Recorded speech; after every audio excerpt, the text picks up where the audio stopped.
নমস্কার, রাধে রাধে। আশা করি সবাই রাধারানীর কৃপায় ভালো আছেন। ভাবছেন না যে না কোনো অ্যাস্ট্রোলজার নাকি? না, আমি ডক্টর সেন। ঠিক, পিওর আয়ুর্বেদ ট্রিটমেন্ট করি। আয়ুর্বেদে না কোনো রকম ভেজাল এটা সেটা দিয়ে না, মিক্স করে না, হয় না। পিওর আয়ুর্বেদ, একদম ডাইরেক্ট গাছপাতা তুলে এনে ওষুধ বানিয়ে রোগীকে খাওয়াই। এবং আশা করি খুব খারাপ করে হলেও নামটা হয়তো কোনোদিন শুনেছেন, আবার ভালো নামেও হলেও সুনাম হলেও শুনেছেন, না বদনাম হলেও শুনেছেন। আমি সেই ডক্টর সেন। আজকে যে প্রবলেমটা, সমস্যাটা বলবো, এটা ইদানিং প্রচুর মানুষের ছড়াচ্ছে। কেন জানেন? কারণ চাণক্য বলে গেছে, যত আরাম করবে মানুষ তত অসুস্থ হবে। আরাম হারাম হ্যায়। বহু মানুষ শুনেছে কথাটা, তাই না? বিছানা আপনার যত নরম হবে, আপনার স্পাইনাল কর্ডে তত তাড়াতাড়ি স্পন্ডিলাইটিস আসবে। বালিশ যত নরম হবে এবং যত উঁচু হবে, আপনার ঘাড়ে স্পন্ডিলাইটিস তত তাড়াতাড়ি আসবে। সেই জন্য স্পন্ডিলাইটিস হয়ে গেলে দেখবেন দামি বিছানায় প্লাই বিছিয়ে তার উপর চাদর বিছিয়ে ঘুমাচ্ছে, এরকম অনেক পাবলিক আছে। আপনিও শুনে থাকবেন, আপনার আত্মীয় বর্গের মাঝখানে কেউ না কেউ এরকম একজন আছে যে প্লাই বিছিয়ে, দামি গদির উপর প্লাই বিছিয়ে ঘুমাচ্ছে। কেন বাবা, মেঝেতে ঘুমাও না, তাতে কি হয়েছে? পেস্টিজ চলে যায়। এই পেস্টিজ বাঁচাতে গিয়ে তো রোগটা বাঁধিয়েছেন।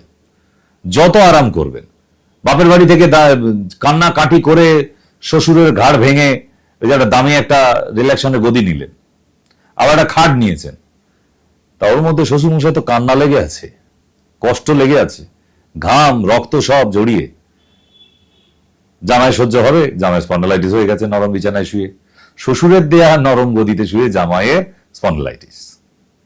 বাদ দিন, একদম ডাইরেক্ট প্লাইয়ের ওপরে একটু চাদর বিছিয়ে ঘুমিয়ে পড়ুন। শরীরে দেখবেন কোনো ব্যথা যন্ত্রণা নেই। কথাটা মানার চেষ্টা করুন। অশান্তি করে লাভ নেই। কেন সংসারে অশান্তি করছেন শুধু শুধু? এই বিছানাটাই কাল, এই বিছানাটাই, তখন তো আপনিও চেয়েছিলেন যে শ্বশুরমশাই একটা বিছানা দেবে না যেটা ফুলসজ্জা হবে। বারে ভাই, কেন তোমার সেই মুরুদ নেই? বউকে বিয়ে করে আনছো একটা বিছানা কেনার? তো বিছানাটা আগেকারের দিনে কেমন হতো? নারকেলের ছোবা দিয়ে তোষক বানানো হতো। যাদের এখনো পুরনো দিনের সেই বাবা মায়ের আমলের তোষক আছে, গিয়ে চেক করে দেখবেন আপনার বিছানার মতো এরকম রিল্যাক্সেশনের গদি, স্পঞ্জের গদি নয়। আপনি নারকেল ছোবা তোষকের উপর ঘুমান, কোনো সমস্যা নেই।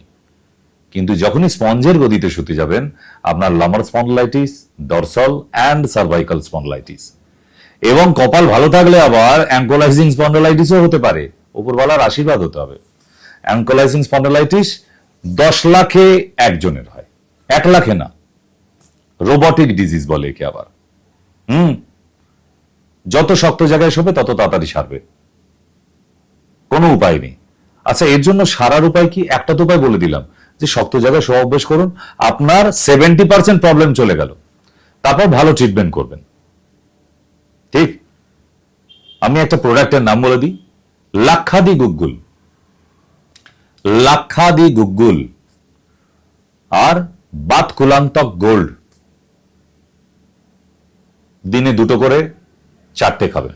খাবার পরে রাতের বেলা যোগেন্দ্র রস, রাত্রির 8টায় 1টা করে।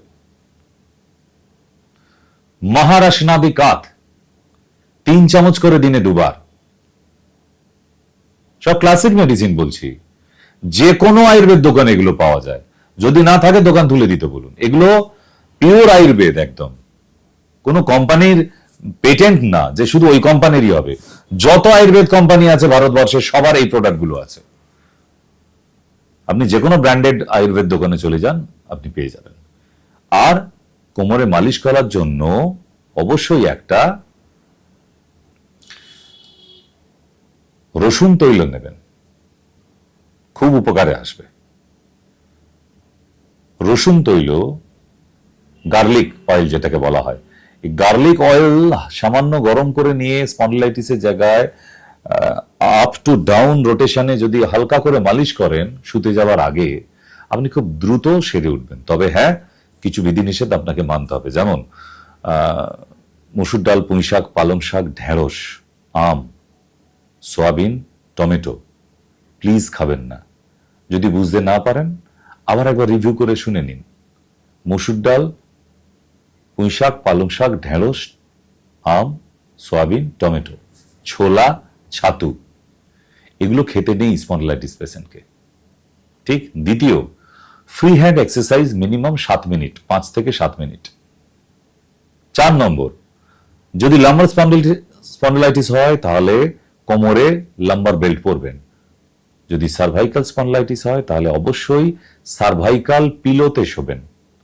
সার্ভাইকাল পিলো মেডিকেটেড, ডাক্তাররা বের করেছে মাথায় দিয়ে শোবার, ঘাড়ের জন্য একটা, মাথার জন্য একই সাথে অ্যাটাচমেন্ট বালিশ, সার্ভাইকাল পিলো। গুগলে টাইপ করুন, দেখাবে এখনই। তবে গুগল থেকে কিনলে বহু টাকা দাম। আমরা ইম্পোর্টেড এই সার্ভাইকাল পিলো আছে, বেশি দাম না, এগুলো 1100-1200 টাকার মধ্যে দাম। আর আপনি যেগুলো অনলাইনে দামি ব্র্যান্ডেড নেবেন সেগুলো অনেক টাকা দাম দেখাচ্ছে। আমরা আপনাকে ইম্পোর্টেড জিনিসই দেব। ঠিক, এই বালিশটার খুব দরকার। নর্মাল বালিশ আর শোয়া যাবে না যাদের ঘাড়ে স্পন্ডিলাইটিস হয়ে গেছে। আলোচনাটা খুব ইম্পর্টেন্ট, গুরুত্বপূর্ণ ছিল। এটাকে বারবার শুনুন যদি আপনার কোমরে, পিঠের মাঝখানে অথবা ঘাড়ে ব্যথা হয়ে থাকে, বা আপনি যদি অ্যাঙ্কোলাইজিং স্পন্ডিলাইটিসের পেশেন্ট হন। কয়েকটা লাইন খুব ইম্পর্টেন্ট, পাঞ্চ ওয়ার্ড আছে, পাঞ্চ লাইন, সেটাকে একটু মেনে চলুন, তাহলেই হবে। আবার আসবো আমি। আর যদি ভালো লেগে থাকে নিচে কমেন্টে লিখুন না। যদি আরো কিছু জানার থাকে তাহলে কমেন্টে লিখুন, আপনার ফোন নাম্বার দিয়ে আমি নিজে কল করে কথা বলবো আপনার সাথে। কেমন?